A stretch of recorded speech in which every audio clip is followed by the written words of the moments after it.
Hi, I'm Zoe, and welcome to my show, and I am Paranormal Extraction. Today, oh my God, you guys, we have something new. We have Preston Dennett on, who is a best-selling author with Schoolyard UFO Encounters. Have you ever heard of that? Encounters. Have you ever heard of that before? Show, you're going to hear all about it, and I'm really excited, as usual, to have Preston on. He's the best. Hi, Preston. Yay, I'm so glad you're on today. And this is such an unusual topic. Now, it is in one of your books. And why don't you go ahead and tell everybody about what book it's in and give us a little highlight there about yourself. Yeah, this is Schoolyard UFO Encounters. I first got interested in this when I ran into a couple of cases myself. My own sister-in-law had a sighting of grays right in front of Stagg Street Elementary School. It's in Van Nuys, Southern California. I also interviewed a guy by the name of Mike Evans, who was actually taken on board a UFO from the playground in his elementary school in Hawthorne, also in Southern California. I didn't really connect the dots until I heard about the very famous case, which took place in Ruwa, Zimbabwe. That was in November of 1994 at Ariel Elementary School, where a UFO landed actually right next to the school. ETs came out. There was like 200 kids on the playground, at least 60 of them. Yeah, saw it. Yeah. It was a great case, and that's when I started to connect the dots. I instantly thought of another very famous case, which had occurred in 1966, April, in Melbourne, Australia. That was at Westall High School, and that involved 300 to 400 students and teachers who saw multiple UFOs hovering over the school, and one or possibly two of them landed next to the school. It's a great case. Yeah, okay, so let's go back to the Zimbabwe one. That Zimbabwe one, okay, so there was so it wasn't in the US, so why, I mean, all the kids saw it. Did any adults see what was going on when this ship came down? No, that's pretty unusual for the Schoolyard Encounters. Well over 50, it's closer to 70% do involve adult witnesses. I have 100 cases, by the way. Yeah, so, I know. Just saying. But yeah, no adults saw them in that case. And that is their own darn fault. Because there was an adult on the playground.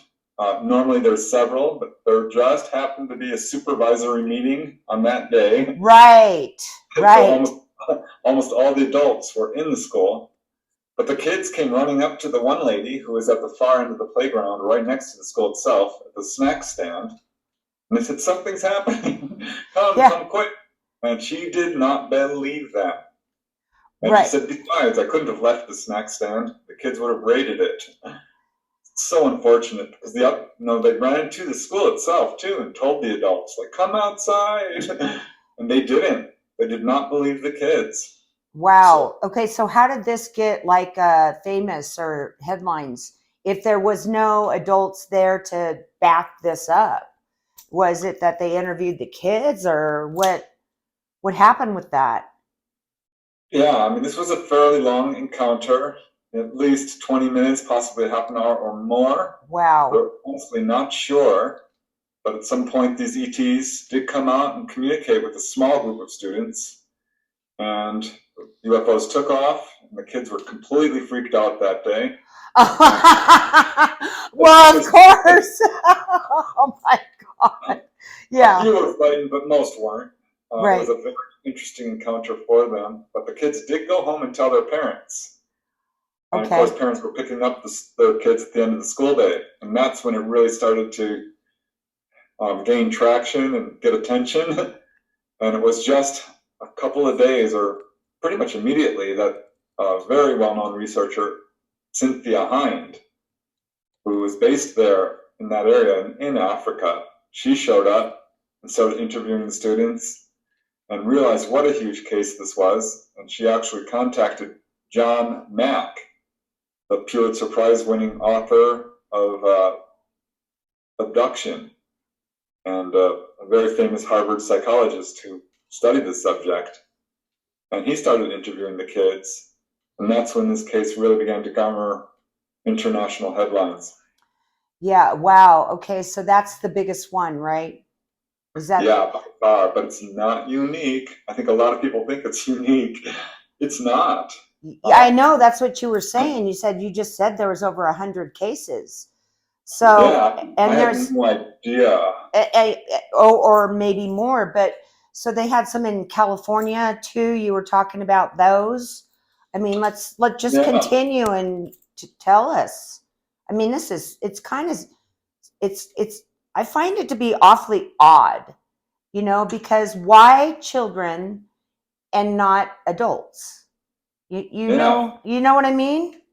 Yeah, I think it's very clever, actually, what they're doing, because kids are sort of seen and not heard to a certain extent. Oh. It's a very clever way to sort of introduce themselves to a large segment of the population without gaining all kinds of, making huge waves in society and freaking everybody out. I think it was a very clever way, because of the 100 cases I collected, get this is amazing to me, over half are at elementary schools. Right. Now, what's your, what's your feel on that? That it's elementary. Is it that they, would the word be hypothesis? Is that the correct word? Yeah, I did come up with a few hypotheses, which I think match what other researchers have put forth. Kids are like sponges, especially at that age. They learn. They're also very open-minded. They don't have all the, what would I call it? They don't have all the messed up things we have in our heads. Exactly. As an adult, you mean? Yeah, we're not discriminating against someone who looks different. They don't interpret things through the lens of their beliefs, because they really don't have beliefs. They're very open-minded. Right, so their pineal gland is more open too. Yeah, and they're not going to call all these different things angels, UFOs, demons. They had never heard of UFOs. Most of these kids did not even know the term extraterrestrial. Wow. So this is significant, and I think really the ETs are doing this on purpose, because they know this. As kids, when we have unusual events happen to us, they're very impressionable. Yes. This leaves a very long-lasting impression. Right. And these kids think about for the rest of their lives. And a number of them have become UFO researchers, or astrophysicists, or astronomers, or really were impressed to where it pushed their life in a different direction. Wow, that's absolutely fantastic, though. I mean, if you think about it, that's fantastic. Yeah, but here's a point I would like to make. Yeah, go ahead. I want to hear. I was looking at these cases, and I was really struck by how different they are from your average UFO encounter. The average encounter is usually an anomalous light at night. It's quite high up there, maybe 4 to 5 witnesses. It darts around, maybe hovers, moves on. It's quite brief. Yeah, I know. That's why this is so weird. Yeah, these are almost exclusively daylight sightings. These are long-lasting. 5 minutes would be on the short end. Some of these are hours long. Some over a period of days. These are directly targeting schools. This is not a flyby.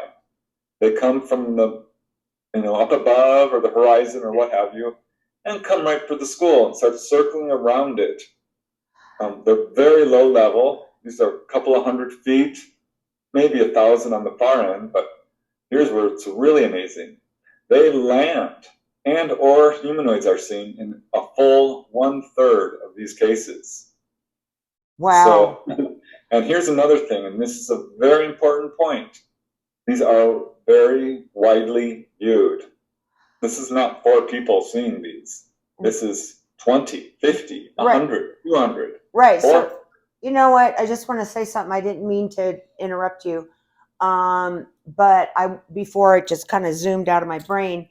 The thing is that what's really important to me is that you have all of this evidence on your footnotes or whatever included in the book where people can actually go and look this stuff up, that it actually did happen. I mean, now all that stuff is in your book on where you got this information, correct? Yeah, 100%. This is not speculation. These are factual cases, which kind of slid under the radar, I think, of the UFO community and really mainstream society. I don't get it. I was shocked. Preston, I don't get it. I don't get how something, when you had mentioned it or I saw something, I was like, whoa, wait a minute. Never heard of this ever. I know, I'm really surprised. You know, there were a few researchers who picked up on this. Marcus Loweth wrote about it, Roger Stankovic in Australia. They never really dug deep. And I found 100 cases, and I know there's a lot more. I was so shocked. I was absolutely shocked to find out that there were that many cases, because there's really nothing like this in the UFO literature. So is it mainly from your research?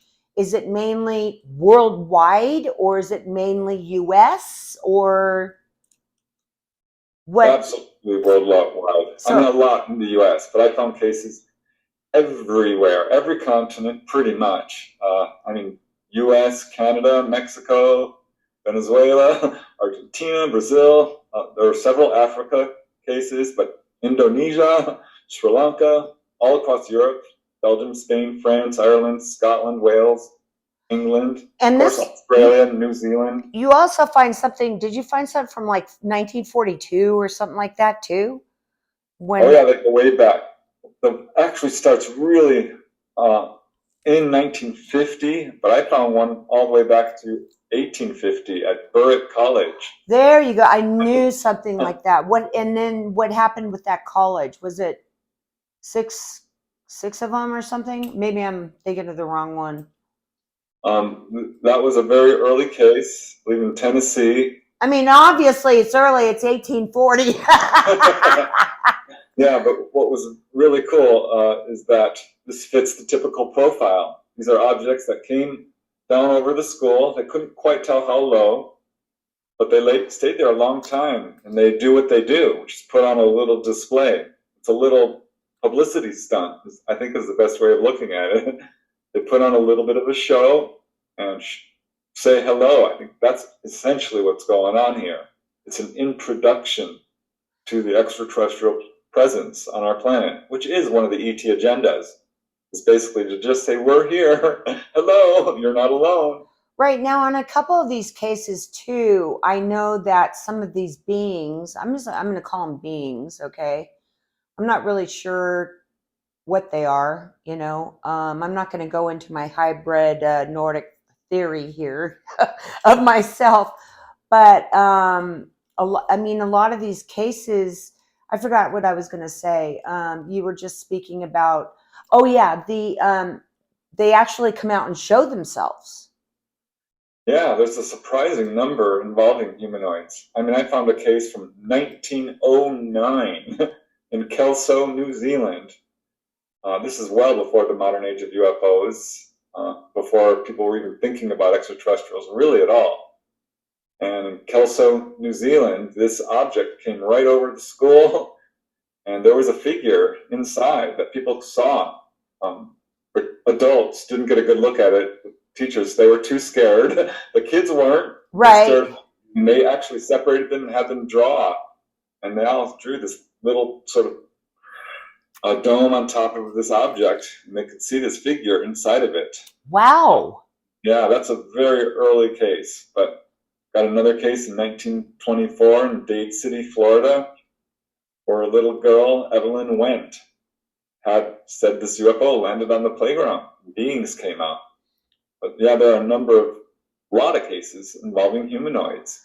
It's amazing. Yeah. Okay. So, did they all look the same, or do they all look different? Are they all the same species, or what's the consensus on that? They're different for sure. I mean, there are some involving grays. It's not entirely clear because in some of these cases, the kids aren't able to provide super, concise descriptions. Right. They're often very much impressed by the eyes, the large heads, jumpsuits. They're usually very short, but it's clear many of these are grays. Some are just short humanoids. There's a few involving tall, greenish figures. I mean, you have quite a wide variety of descriptions of humanoids. But again, they're all humanoids as we would think of it. Okay. Now, when you say humanoids, I think of like someone that looks like me or you. Yeah, some of those for sure. Oh, yep. So there is. Oh yeah. Wow, yeah, that come out and they look just like us? Yep. Yep. Oh my God. It's and then you get this other one that has a strange white jumpsuit on. It's like, what is that all about? I mean, any others that are, Preston, when I talk to you about this, I'm speechless. Because I just had no idea. And then we were talking about how when they leave, there's this angel hair, which I know you have another book on. And what's the name of that book before I start? Yeah, Not From Here. Not From Here. Okay, so in your book, Not From Here, you talk about this angel hair that was coming out of these ships or something. Tell us a little bit about that. And then, people were picking it up. And I mean, that happened during these cases, right? Not in any other type of case, but just these cases? Yeah, well, I mean, there are several cases involving what we would call angel hair.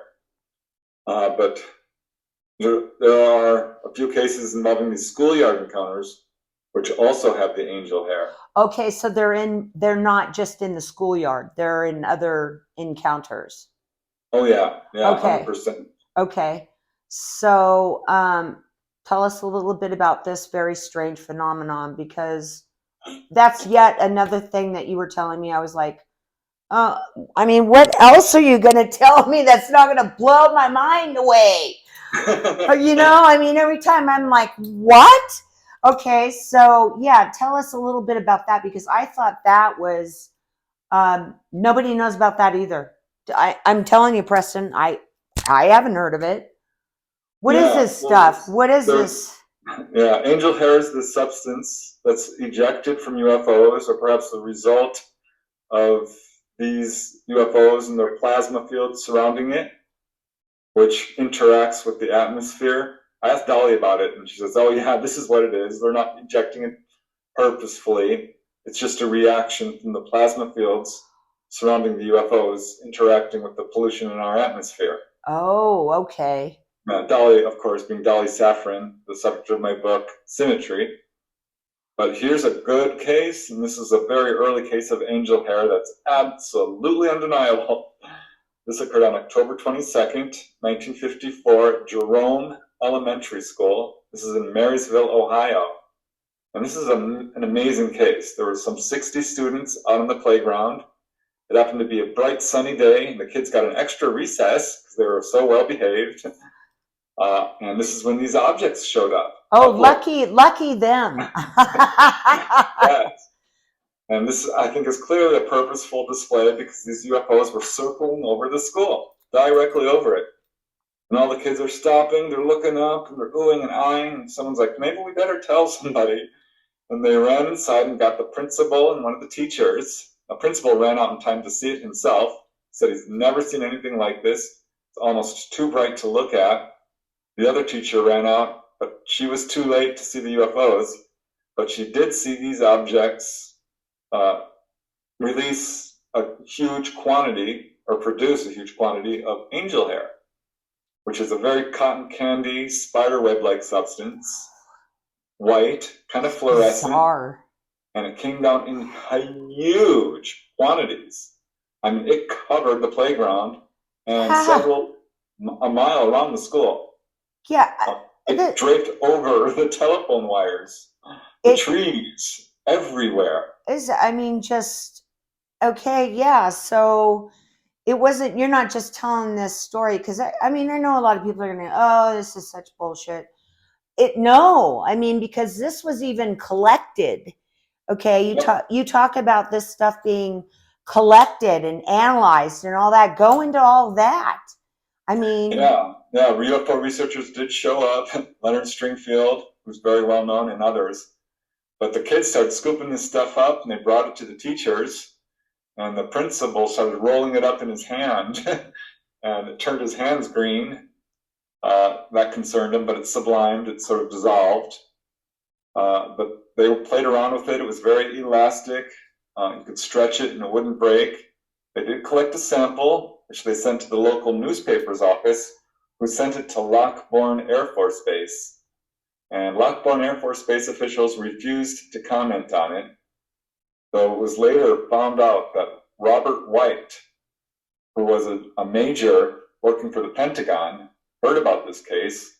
He was involved in UFO studies, and he says of all the cases that year, that was the one that really baffled him, and they could not explain. It's a great case. It got definitely local coverage in newspapers, as many of these cases do. Very rarely does it go international. Sometimes it does, but what I like about this case is it was just a few years later. See, that was on October 22nd. It was exactly 3 years later, almost to the day, that Whitsett Elementary School, again, this time in North Carolina, had some 120 students on the playground. This one, there are still witnesses who are talking about this. You can go to Whitsett, Carolina, the town center there, and they will tell you all about this. I've had people write me back like, oh my God, I know someone who was there.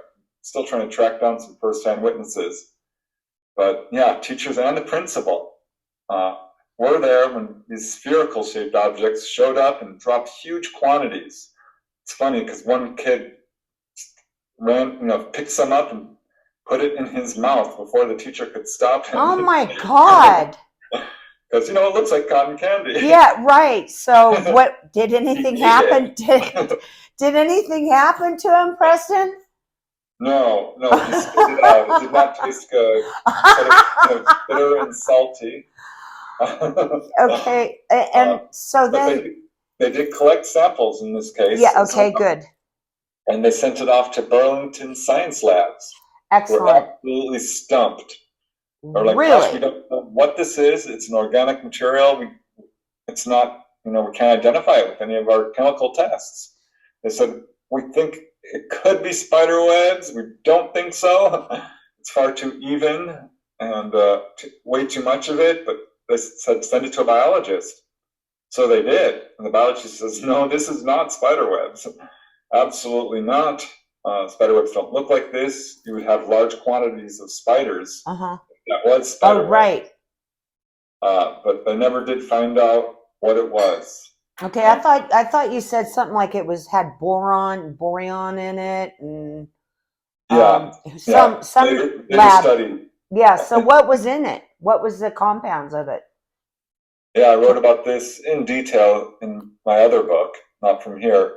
A whole chapter on it because there's 50, 100 cases of angel hair. Right. And there was a case in France, I think, where they were able to collect it. Often it does sublime, dissolves very quickly, and as soon as you touch it, it will immediately dissolve. It's very sensitive. But they did find that it has weird chemicals in it that shouldn't be lying on the ground, like boron. Right. Okay. And, so I was right. I said borium, but I did pretty good. Boron. Okay. Yeah, which is interesting about that because we do use boron to an extent in shielding nuclear materials. Wow. So that might be significant, but after talking to Dolly about this, She's like, no, this is just a chemical reaction with the plasma fields from the craft interacting with the pollution in our atmosphere, the particulate matter. Wow. I was wondering, is this an intentional display? Are they doing this on purpose? So I'm not sure there's really good evidence towards that, but very early on, researchers were speculating that this was some sort of, reaction of the UFO engines. Right. So that's pretty clear what's going on here. Okay, but what? It's interesting to me that some of the most famous angel hair cases are over these schoolyards. There was another case in Joan Torrance where it went over a schoolyard and just coated the school. Wow. Okay, and there was a college. Yes, there are cases involving colleges as well. The Westall High School that I mentioned occurred in April of 1966 and was very widely viewed. But it was just 2 weeks before that there was a very, very famous case which did generate national and international headlines over Hillsdale College. And this was a huge wave of sightings at that time in Michigan. And there was some 87 students and faculty who observed this UFO, which hovered next to the school and actually landed in the marshes there next to the school. But it was there for 2 hours. Oh my God. A very long time. And police even showed up. One of the police officers pulled out his gun. The other said, "Put that back." Right, We're not going to shoot these things. Right. But yeah, very well-known case. And J. Allen Hynek. Oh, my favorite guy. Yeah. My favorite guy. Here at his field. He showed up. He was still associated with Project Blue Book. Yes, so he did. He was there. Oh yeah. I mean, not during the incident, but immediately afterwards. Wow. Because this was being reported to the Air Force. This was all over the newspapers. I mean, this reached, the government. Gerald Ford was then representative for Michigan, and he talked about this case. And, Gerald Ford has? Yes. He later became president, of course, but at the time he was a representative for Michigan. Wow. Okay, that is bizarre. Now where can you find that? You can find that in your book that he talks about this too, and go to that site or whatever you're going to go to find the documents. This is very well verified. I mean, I know a person who's actually putting out a book on this one incident. Oh, just on the one with Ford then. The Hillsdale College incident. Oh, now what year did that happen again? This was in March of 1967, 2 weeks before Westall. And it's funny because Jim and Cora Lorenzen heard about it, and they wrote in the April Bulletin. They said, "This is not unique. We have many encounters happening over schools. UFOs are doing this on purpose. We think this is them preparing for open official contact." And researcher Raymond Fowler remarked on this case as well, and he says, "I want everyone to know that I've had 15 cases unexplained this year so far, and 8, over half, were over schools." John Keel, a very famous researcher, also remarked on this. It's just... So they didn't know it, but on some level they did, that 2 weeks later it would be Australia's most famous incident ever, and it would be over a school. Okay. It's so interesting what happens here, because there was a case at Beverly High School. Raymond Fowler had investigated this case, which occurred in Massachusetts.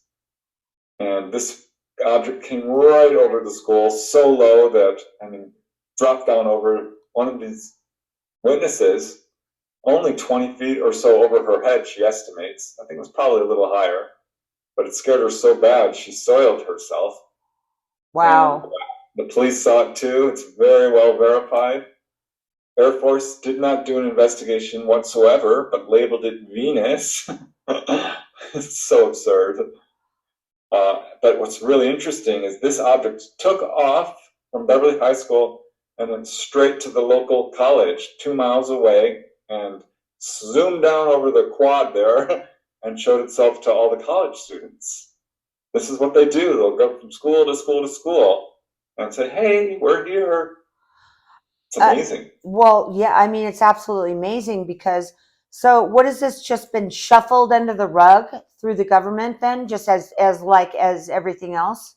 Has it just been, I mean, obviously this has, because I don't think, the people I've talked to, they don't know anything about this, Preston. Yeah. I mean, these cases started largely in 1950, and there's a high quality case each year. The 100 cases I found are just the tip of the iceberg. It's 100% that our government knows about this. They're implicated in a number of these cases. There was a case over Moline, Illinois at Sacred Heart Elementary School where a police officer was there and he grabbed his video camera. Wow. And filmed it. This is wow. film. Wow.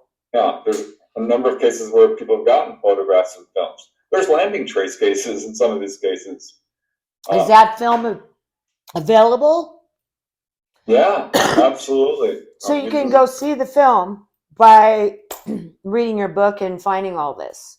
Yeah, I sourced everything I talk about here. And what's interesting is in the Sacred Heart Elementary School case in Moline, Illinois, is he took this film and the government was very interested in it.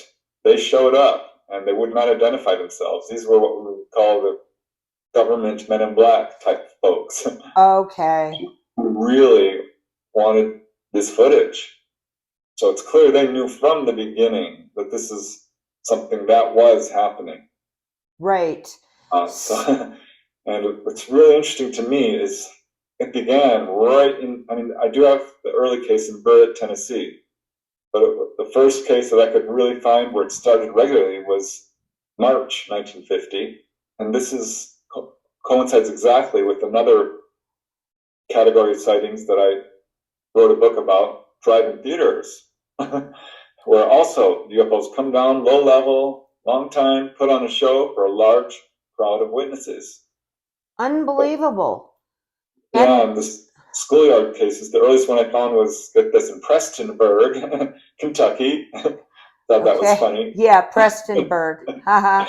And that involved 35 students and teachers, but these craft came down low over the school and swooped over the kids, causing them to scatter. And they all ran inside and recovered and then went outside again, and these UFOs came back. More of them this time, and came even lower.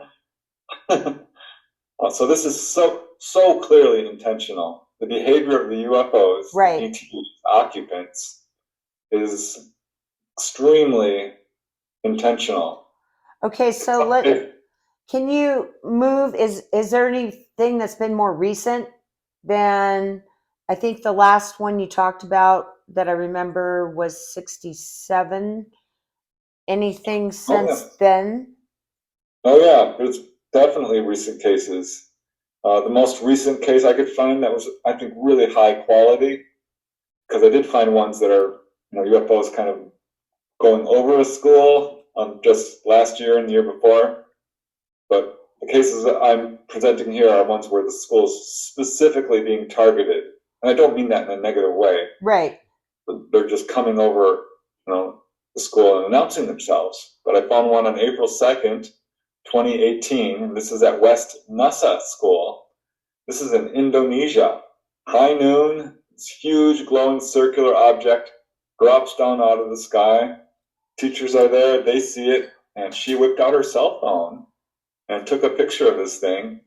And unfortunately, it didn't turn out because this object was so bright. All she got was just whiteness in her photo. Oh, darn. But it's a really good case. And the most recent one of a landing that I could find, at least, because, it takes years for people to report this stuff and they cover it up. And specifically, teachers instruct the students not to talk about this. And the school officials do their best often to cover this up.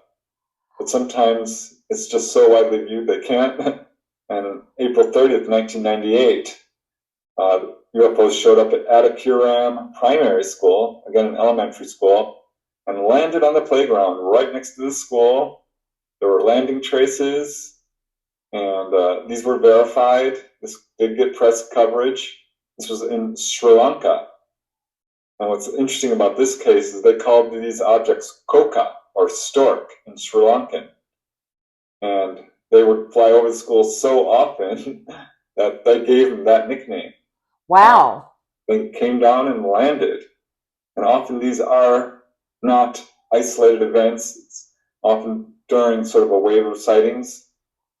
That was true with the Ruwa, Zimbabwe Elementary School case, Ariel Elementary, where they landed. There's a documentary about that case, by the way, by Randall Nickerson. Highly recommended. It's very well done. Wow. But it was not a singular event. There were sightings before and after. Wow. Okay, so he's got a book out, you said? Documentary. I encourage you to write a book. I talked to him personally. I called in on a radio show. Oh, wow. Okay, so he has a documentary on TV? Yeah, the aerial phenomena online. Oh, online. Okay.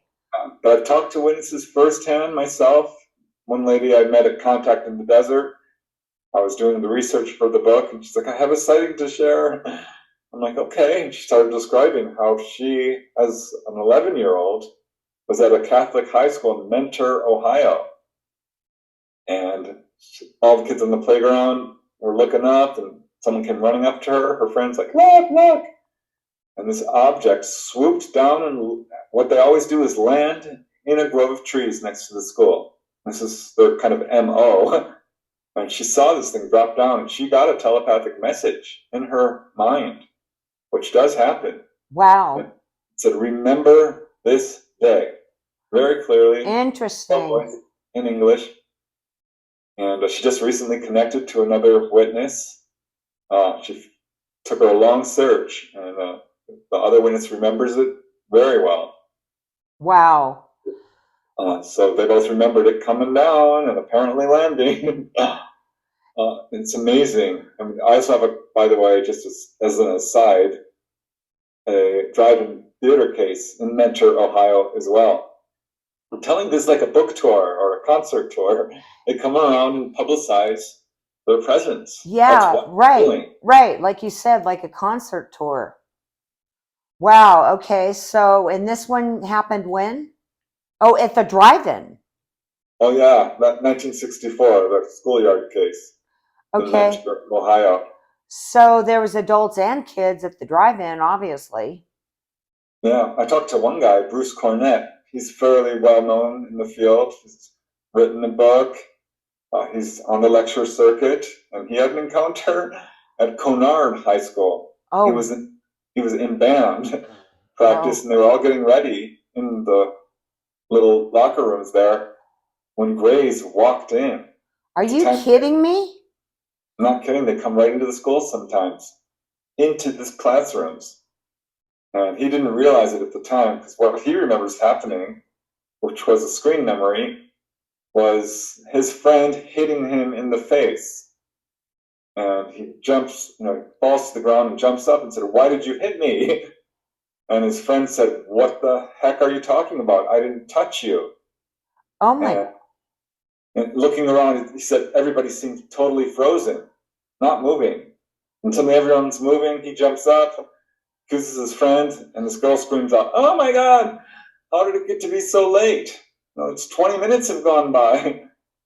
And later he started to remember. Mrs. Grays walked in, touched him with a wand on his forehead, like they do, and he was pulled on board, set back down. They laid him down on the ground and filed out, and that's when he woke up and had that screen memory placed over him. Wow. Okay, so have any of these schoolyard encounters, have any of them been a contactee or been abducted that you know of? It does happen. It's not super common. There was a case which was very interesting, which occurred in Atlanta, Georgia. And this case involved a young kid who had an encounter over his high school and saw this UFO. Everyone saw it on the playground, but he felt it was communicating and targeting him, looking at him. He went home and that evening had a visitation by an entity who came into his bedroom. It was short. He didn't describe it in the report other than to say that it said to him, "Have no fear, you will not be harmed, but you must come with us." And he kept that secret for a whole year until he was at a school function and going home. And this UFO, same one or similar, appeared overhead and basically chased him home. He ran home and told his parents this time, and they did not believe him. He says, "They're coming to get me." They didn't believe him until the next morning when they found a note on their kitchen table, which said, in essence, "Dear Dad, dear Mom, I am running away. I feel like, you didn't believe me, but the ETs are after me." He withdrew $200 from the bank account. Yeah. Disappeared. They called the police, and this long search ensued. And while they're looking for him, the phone rings, and who is it but Leonard Stringfield, the UFO researcher, Oh my who's God. returning the boy's call. And Oh, he said, right, "Yeah, right. Because the boy had called him first or whatever. So Right. that's how Stringfield knew about this. Right. He had Okay. left a message for Leonard Stringfield because no one was listening to him. You got to believe Right. your kids, guys, when they're Right. saying stuff. So the parents are like, "Oh my God, this does probably have something to do with UFOs. Did the aliens take my kid? What's going on?" No, they found him at Atlanta Airport. He was planning on buying a plane ticket and just flying off, I don't know where. But they dragged him home, brought Leonard Stringfield over. We did a long interview, and this whole story was uncovered. Wow. So some of them are contactees, and I think they're picked on the playground. I know that in the Ruwa, Zimbabwe case, Emily Trim, one of the witnesses who actually spoke with the ETs, they told her, "You need to stop. You guys are abusing technology. There's a right way and a wrong way, and you guys could do much better." Mind you, she's just a little kid. Right. How? Zimbabwe. Yeah. I mean, how is she going to know that, right? Right, but she did end up having lifelong contact. And she's several witnesses from that case who have stepped forward to talk about it. Wow. Most of the time, no, this is just a howdy do, an introduction. But I will say, the case in Broadhaven, Wales, was very impressive. That involved humanoids. There was a group of 15 students and 2 cafeteria workers and 1 teacher. The adults refused to talk for a while until the case really started gaining traction, get a lot of attention.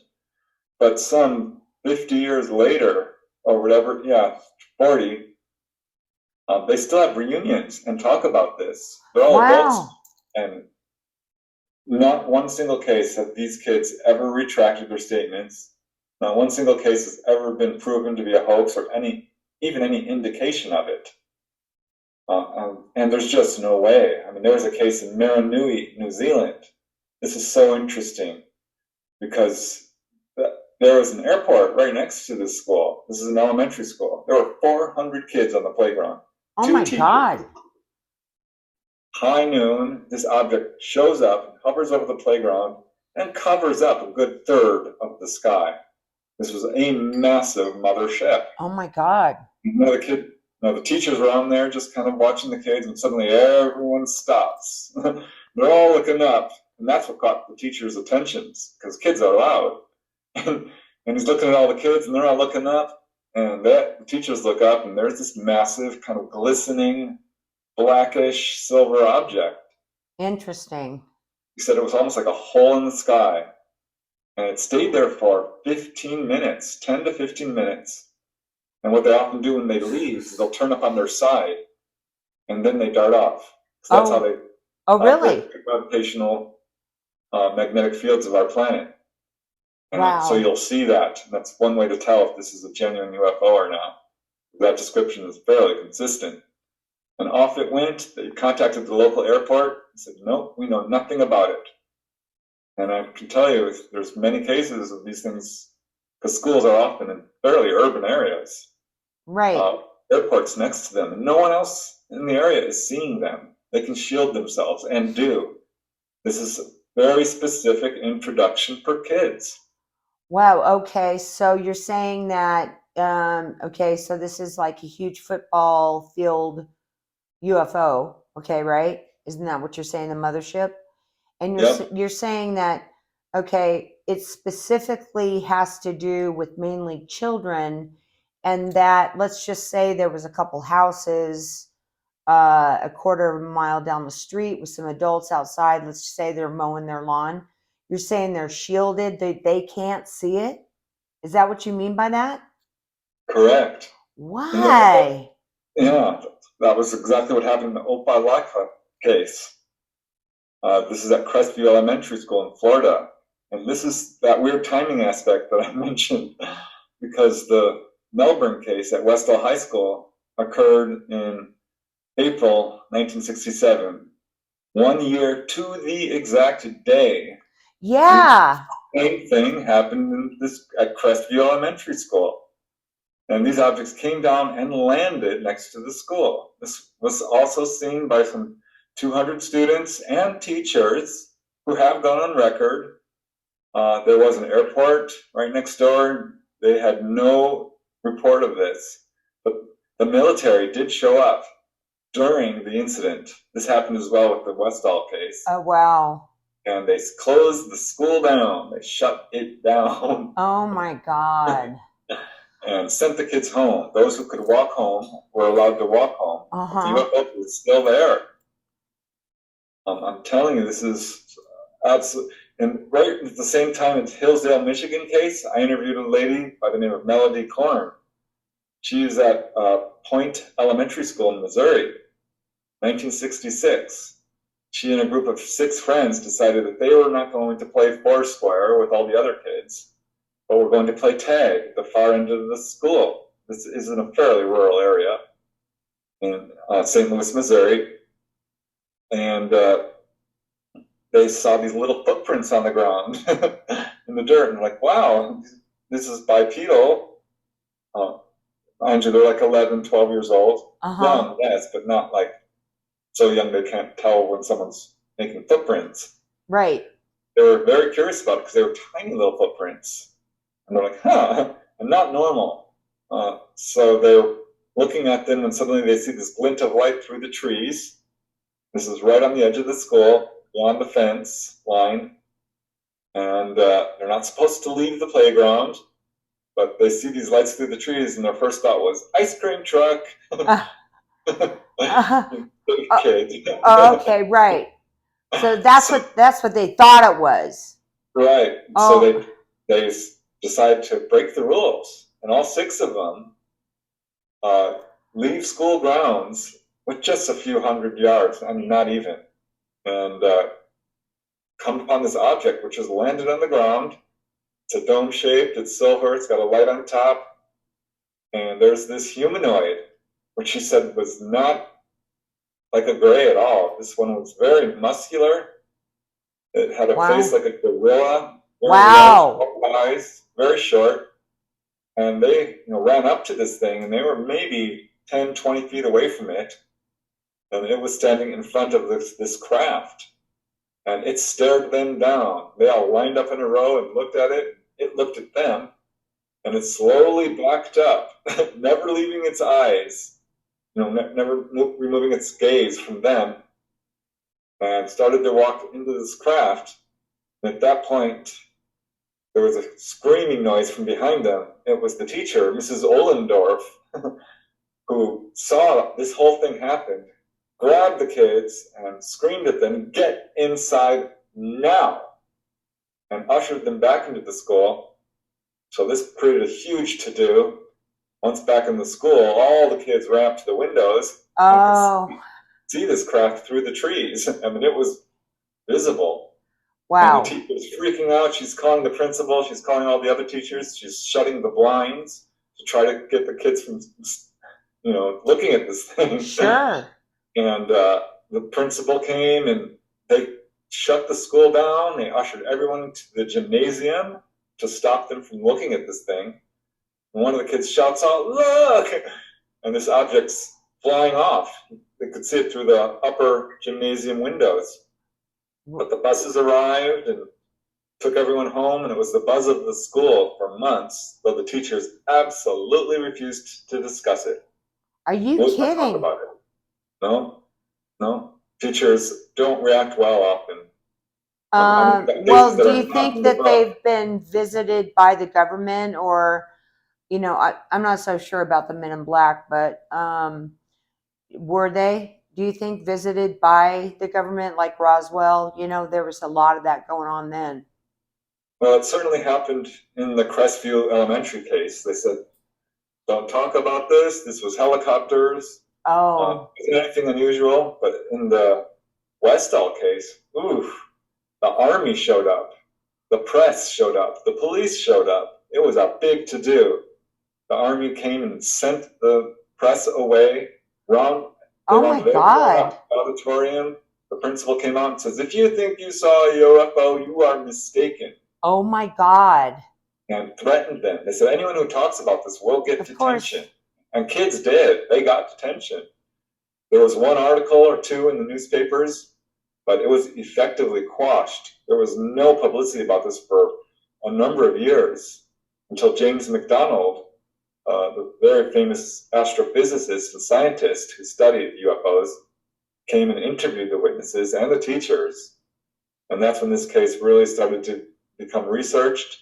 It's still being researched right now by Shane Ryan, I believe is his name. He's put together a documentary. He's interviewed some Oh, wow. who saw the landing traces. Kids ran right up to this UFO. One kid fainted dead away, and she moved. Her family took her up and moved. This was so traumatic for some of the witnesses. Oh my God. Yeah, the government absolutely threatened people. They Right. took kids privately without adults. Oh my God. And said, "You are not to talk about this." So that's not right. No, absolutely not. Now, I'm just going to kind of back up again because you got a little spark going on in here, of the being that came out of the ship that you said, was it gorilla-like, did you say?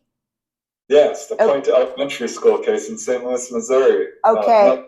Melody Thorne, the witness, said, "Yeah, this was not a gray." Okay. This is, yeah, I actually believe, okay, if I'm not going to get into Bigfoot or Yeti or whatever you want to call them, but that's where they come from, and that they come down and they go away. I mean, that's my conclusion.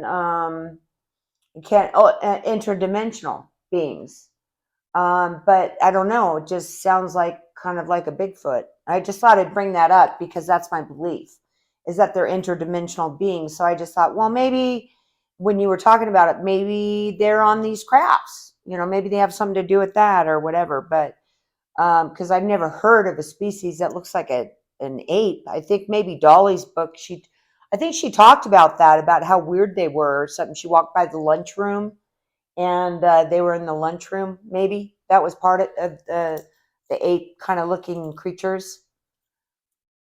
Well, in that Point Elementary case that she described as looking very much like a gorilla, there are cases where they are hairy looking figures. Yeah, okay. They talk about Bigfoot and my Not From Here series, the Bigfoot UFO connection. There are a number of cases where these two, I'll call them phenomena, intersect perfectly. It's my belief, Preston. It's my own personal belief, but now it all kind of makes sense to me. It's like all your books make sense. They're easy to read for people. There's plenty of information and documentation in there. It's not just like reading something that is just, you're going to read it and you're just going to go, "Oh yeah, right. Okay." No, no, not with your books whatsoever. You are not like that. And it's easy to understand. The way that you write, it's easy to understand. So I just want to let everybody out there know that you're not going to like get into some science book, okay? Because that's not how Preston works. And I just think that is what's so great about you is that for the regular average person, okay, that doesn't know anything about it, they are going to understand your book. Your books, your best-selling books. What is that up to? 35 now? Not yet 30, but I'm working on at least 5 more. So Okay. it will be soon. I told you 35. I knew. So anything else you want to say about this? Just that these are really important cases, that this is still going on, as far as I could tell. I mean, UFO activity is dropping off right now, but this is a regular thing. I don't think there's anything nefarious about this. The vast majority of cases, I mean, there are a few cases where the kids freaked out, but mostly no. They're very joyful experiences for people. Wow. And this is a clear cut, I think, a clever way for the ETs to sort of make their presence known. Right. Because kids are so impressionable. Yes. They honestly make great witnesses because they're not judging, they're not interpreting things. Right. To interview adults, they often overlay their own belief system on what they saw. Exactly. Kids just say what they saw. Right. Exactly. And you can always tell if they're lying or not, adults, because, you know, if you know your kid, you can kind of, you know their tells. Yeah. Yeah. Oh, totally. Well, I just want to say again, thank you so much for coming on. This is just absolutely mind-blowing, okay? It is mind-blowing because it's not out there. Hello? And so when I saw that, I scored. I said, wait a second, Preston.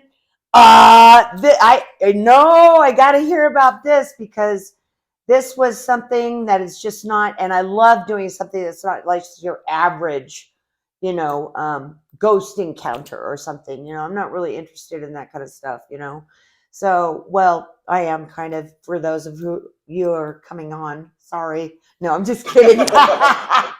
No, I don't have anyone like that coming on. Okay, well, I just really, really appreciate it. Thank you for taking your time. Everybody go to Amazon. Look for Preston Dennett. Damn it. It's actually Dennett. Preston. It's really easy to find on Amazon, and you guys can just scroll down and see a ton of his books. But my favorite book, and I'm gonna say this again, Preston, is Symmetry, a True UFO Adventure. Okay, so that's my favorite book. So you can read about it, in you have your little, what the book is about on there. But I just absolutely love that book. And I highly recommend it to you because so many people out there, Preston, I was just so happy about this book was that they're scared. They think they're going to be anally probed. It's always this big joke about all this stuff and, horrifying and taking over the earth and all this stuff. And it was so positive and so easy to read and so easy to understand. And I just thought it was it's beautiful. It's a beautiful book. It's a beautiful book. I'm so lucky to have hooked up with Dolly. She's amazing. Her case is so extensive, and I really wanted to tell her story in a way that is accessible. Yes. Reading shouldn't be work. It should be fun. No, it is, and you make it fun. Now, Dolly, I mean, she's absolutely amazing because she does come on when I do your interview. By the way, his interview on this is on Paranormal Extraction on YouTube, so you can see it. Symmetry, a True UFO Adventure. So then we had, I spoke with Dolly again, and we had an interview with her. I don't know. I think it was like 2 or 3 weeks, like 2 weeks ago, last week, maybe even. I don't know. It's so crazy with all of us. It's like, whoa, okay. But so then she talks about kind of what's happened since that book has been published. So you probably want to watch that as well. And that's just of Dolly, and that's also on YouTube. It's the coming 12,000 year event. Okay. Very important that you read Symmetry first and then watch that. Okay. I think it's very important, Dennett. Dennett! Preston, that they do, because they get the non-fear factor of it, and then there's a reason. So the two go together. But for me, I definitely would have had to read the Symmetry first in order to get the second interview on her. Yeah. So if anyone's going to read any of my books, I would definitely recommend Symmetry. Yeah, Symmetry, and then you can watch the Dolly interview after that. So, okay, so really excited. Thank you so much for being here. And I will see you again. The best ufologist, and now I just heard paranormal, okay, slipped in. My favorite ufologist of all time, okay, I must say, I'm just going to let you know. And anything I need, I go to Preston. So you make sure that you check him out. He's everywhere, all right? He's on Facebook. You guys can check him out. He's got stuff coming out all the time. He's got videos. I mean, it's insane. You can go to YouTube. So, I mean, if you're going to get any facts, okay, don't just go perusing around looking at people that don't even know what they're talking about. You want to go to Preston. He's the guy to go to. That's my ending. Thank you, Preston. Thank you, Zoe. Okay, bye-bye, everybody.